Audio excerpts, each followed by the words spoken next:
Yo, what's good everybody, it's your boy Malcolm and we are back for another video, and in today's video, we're gonna review chapter 10 of the Boruto 2 Blue Vortex manga. Let's get fucking into it. As you guys know, I was not previously a manga reader, but I've recently become one, and now my favorite day of the month is when 2 Blue Vortex comes out. And I wanna ask you guys what other manga I should be reading because I'm loving 2 Blue Vortex, but you guys keep saying, Boruto's not that good, you just like it because you don't know manga, blah blah blah, this and that. First off, I have read other manga that's not Boruto. This is just the first time I've been current in a manga that I care about. As you guys know, I do read Kagurabachi, but like, whatever. But I can say that every month I am just fiending for this new Boruto chapter to come out, and this one lived up to the hype. So let's talk about it. But before we talk about it, make sure that everybody likes, shares, comments, subscribes, and does all that good stuff on the video. I'm trying to grow on YouTube, and you guys would help me out a ton with just those simple things. And also, if you didn't know, every week I put out about 3 hours of anime content talking about all your favorite new anime, jokes, challenges, all that on my podcast called The Storm Podcast, THA Storm Podcast, where me and 2 of my homies sit down and talk about all the new stuff, all things anime. It's super fun. Go check that out as well. But without further ado, let's start this review. Basically, we picked up where we left off last chapter with Team 10 flying away with Himawari, and Himawari is basically unconscious because she's talking to Kurama. They're on the bird, trying to get away, figuring out what the fuck happened. But unfortunately, we didn't get those answers until the end of the chapter because it cut over to Kawaki talking to Shikamaru. And Shikamaru basically tells Kawaki, yo, the situation is fucked up. As of right now, it seems like Boruto's enemies are also the same people who are our enemies, so please go help Himawari. Don't worry about Boruto right now. To which Kawaki says, dog, why didn't you tell me Himawari was in danger sooner? I'm on that. I'm gonna go help her right now. Now, I love this because Kawaki is hell-bent on getting Boruto. That is his main goal. That seemed before this to be all he gave a fuck about. But now we know that Kawaki does also care about Himawari, which makes me feel a lot better because while he took Boruto's spot as Naruto's son, it seems like he is embracing his role as Himawari's older brother, even though he doesn't want her to call him that. And after that, it cuts to Boruto leaning up against the wall, dripping in sweat, and Shikamaru is like, yo, are you good? And he's like, yeah, I'm cool. I just need a break. And as we found out last chapter, Boruto doesn't have control of his karma, which is kind of a big fucking deal. But I didn't really know that it's so bad that even if it kind of activates for a second, he has to stop, shut down, and chill. As we saw last chapter, Boruto miles ahead of Kawaki in terms of strength, skill, pretty much everything, except he can't control his karma. And now that we know that the karma is that big of a weakness for him, it might give Kawaki an edge to be able to exploit, which I don't want to happen. I'm Team Boruto, fuck Kawaki. And now we cut back over to Jura and Hidari is talking to Jura, and he's like, yo, I'm confused. Why do they have beef with us? We don't want any smoke. We just want to get the people we came for and leave. If you are not them, why they got beef? Jura's like, dude, I don't know either. You should just go ask them yourself. So Hidari does just that. He walks up on the Konoha ninja and is like, I'm gonna be honest with you, I don't have any smoke with you guys. I just want answers. I literally just want one thing. What is your problem? To which the Konoha ninja are like, you pulled up on us. I don't think nobody really understands what's going on here because the Ten Tails don't understand anything about human life, but the humans also think that the Ten Tails, I don't think they think they're humans, but at least they think that they have some type of like consciousness or knowledge. So they're looking at him like, bro, what the fuck are you talking about? Well, you attacked us. And while they're doing this talking, Konoha asks the sensory unit, hey, didn't y'all say that Sasuke pulled up? I don't see Sasuke anywhere, which I think is kind of dumb because he does look a lot like Sasuke. If you know that it's Sasuke's chakra signature and you're looking at Hidari, it's not that far-fetched to figure out that that is Sasuke. He looks just like him. But after Konohamaru asks the sensory unit agrees and is like, yes, that is Sasuke's exact chakra match. Side note, I hate how everybody can talk to everybody even though they're not close to each other. It's like everybody has a goddamn Bluetooth set in and they can talk to each other. Back in classic Naruto, it didn't really work like that. Yes, the sensory unit was there. Yes, they could connect people, but it wasn't just like everyone could talk at once. I feel like this is just a bit much. I know it's stupid. I know it's nitpicky, but it annoys me, and I want to know if it annoys somebody else too. But while Konohamaru is talking to the sensory unit and Hidari, Sarada walks up, and Hidari is on straight go mode. No talking, no nothing. That's Sarada, that's what I came for, I'm attacking. He shoots out the claw marks that Code used, pops up out of him, and goes to Chidori Sarada right off the rip, no hezzy. Sarada sees it and hits the coldest dodge encounter that I have seen in a long time. Bro, she hit a whole fall back, twist around, Chidori them back in the stomach.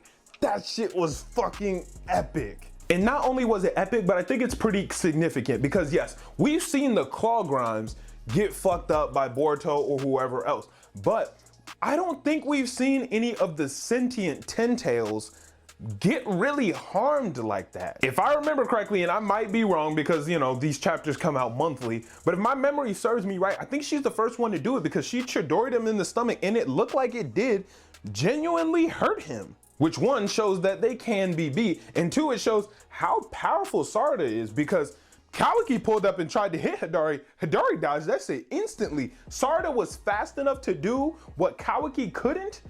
OP. Then after her dodge and counter strike, she realized, hey, he just used the Chidori. The only people who can use Chidori are me and my dad. What the hell is going on? Before we get an answer to that, we cut back over to Himawari and Team 10, which while I would have loved to get more answers about Sarada and Hidari and everything that's going on over there, this is what I came for. I came to this episode to read about Himawari, the Nine Tails, and what the fuck is going on. So first things first, I think it's important to note that Kurama isn't sealed within Himawari.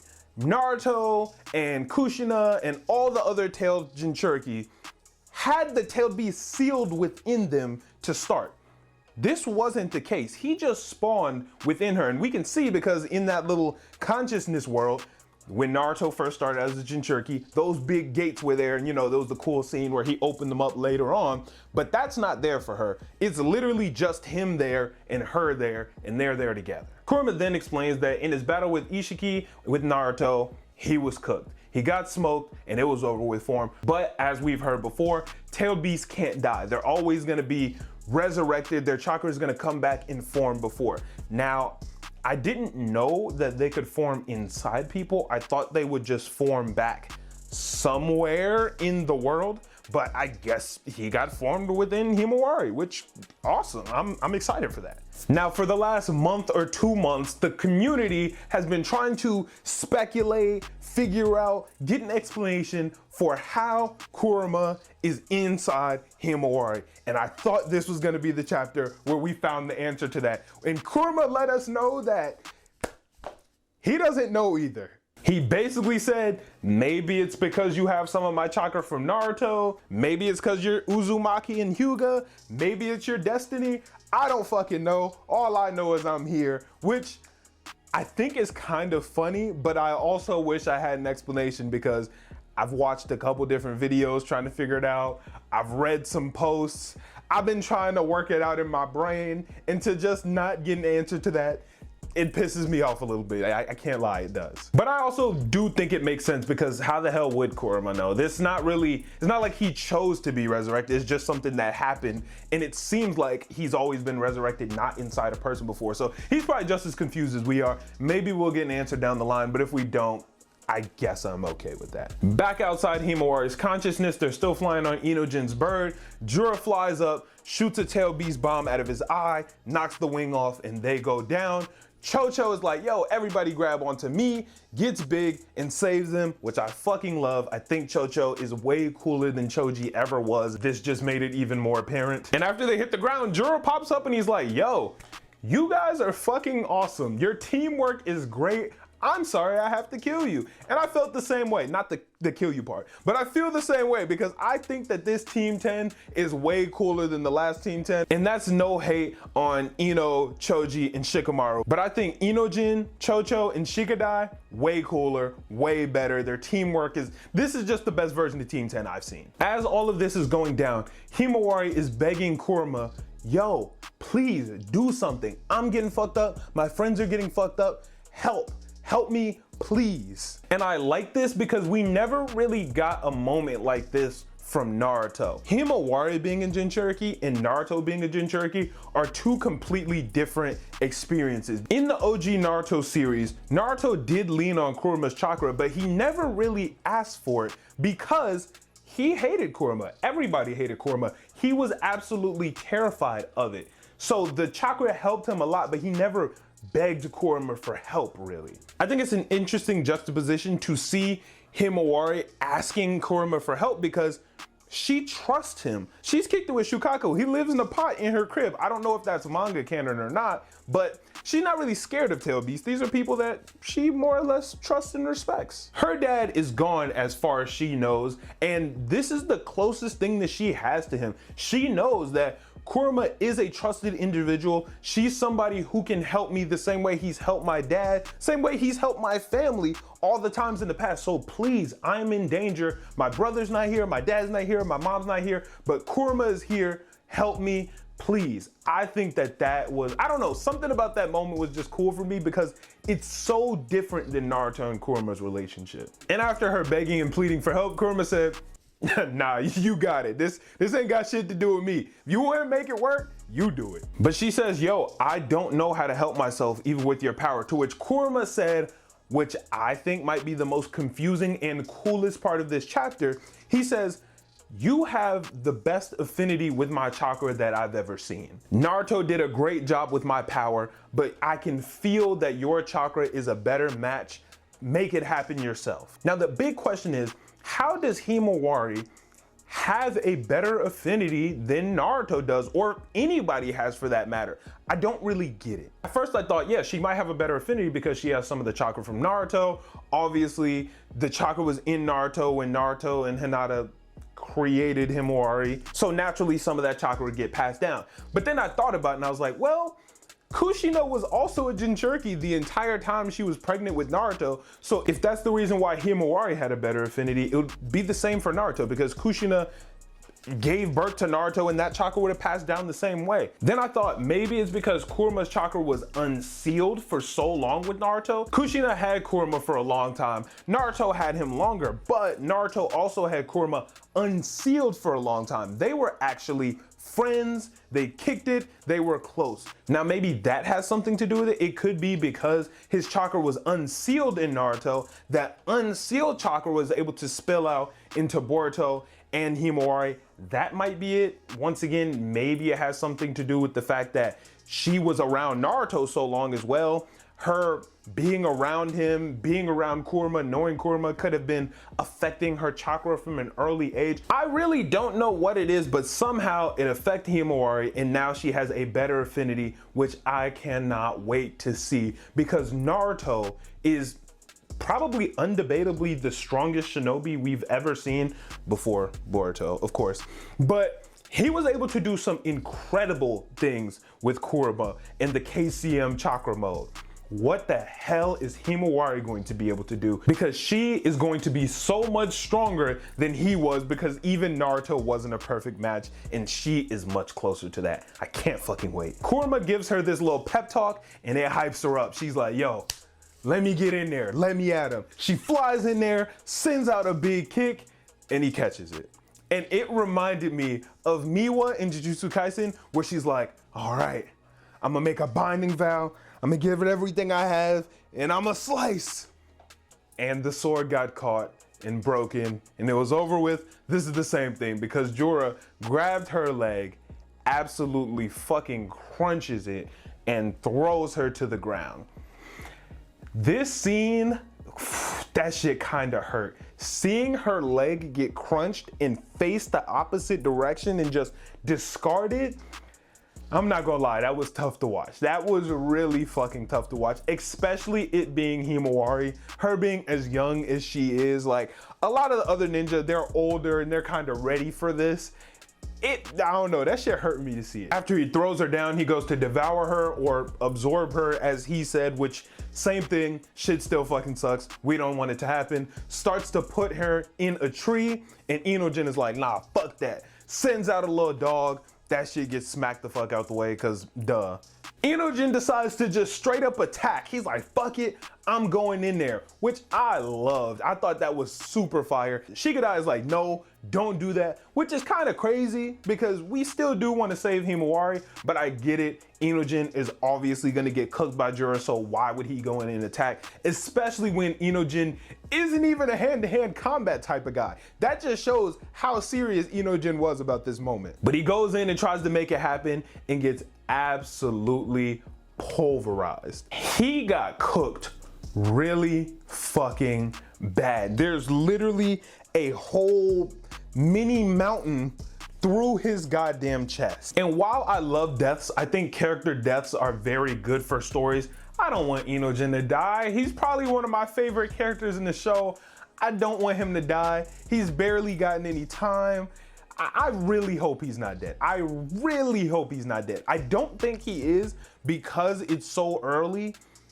But if he died, I would be very sad about it. I'd be happy because I do think character deaths are good, but I would be sad because it's like, damn, bro, Inojin? And after Jura completely impales him, he goes, huh, I think I read about this. Is this aesthetic?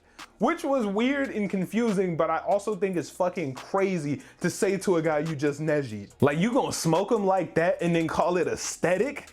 The disrespect, man, damn. And now we get the part that we've all been waiting for, Himawari's Kurama mode. Himawari sees her friend gets injured and breaks out of the tree in the coolest fucking way ever. Her hair is absolutely epic. It has 9 tails.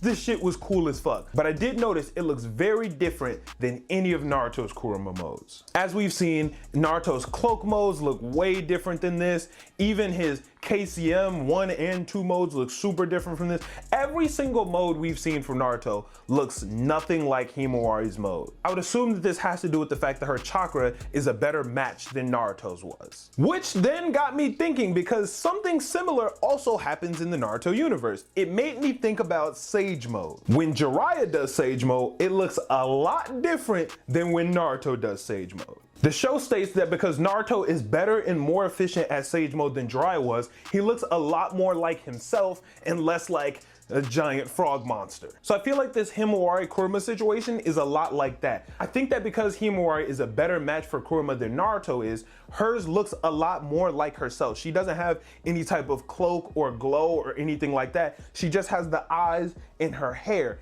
Reminds me of Naruto's Sage mode, where it's just his eyes that look like that and everything else looks more or less the same. Which is crazy because this entire time we thought that Naruto was absolutely killing it when he had his cool glowy forms, but it seems like he only had those glowy forms because he wasn't a match for Kurama. Like, it wasn't happening the way it was supposed to happen, which is pretty cool knowing we are going to see some epic power from Himawari. If it's anything like the difference between Jiraiya's Sage mode and Naruto's Sage mode, Naruto's Kurama mode and Himawari's Kurama mode are going to be way different in terms of strength, and I can't wait to see it. If you think about it, at this point, it seems like Boruto might be the strongest shinobi we've ever seen, and I didn't think there was going to be anyone who could even come close to him. But if Himawari is as strong as I believe she's gonna be, she gonna be up there too. This is gonna be fire, and I have to wait a whole nother month for the next chapter. This shit makes me sick, bro, because ain't you supposed to read manga so you can get the story faster? I gotta wait a month for this shit. This shit sucks. I don't know why Boruto is a monthly manga. Can y'all let me know why? Hopefully at some point it can change to weekly, because I need more. This is so good. Everything is fire. The story is fire. The art, oh my gosh, bruh. This shit sucks. But thank y'all so much for watching this video. If you guys haven't done so already, like, share, comment, subscribe. Let me know what you guys thought about this chapter. Let me know any theories, any ideas, anything that y'all have from this most recent chapter, because I'm excited. I loved it. It was awesome, and I can't wait for next month's. Thank y'all so much for watching. I'll catch you guys in the next video. I'm out. Peace.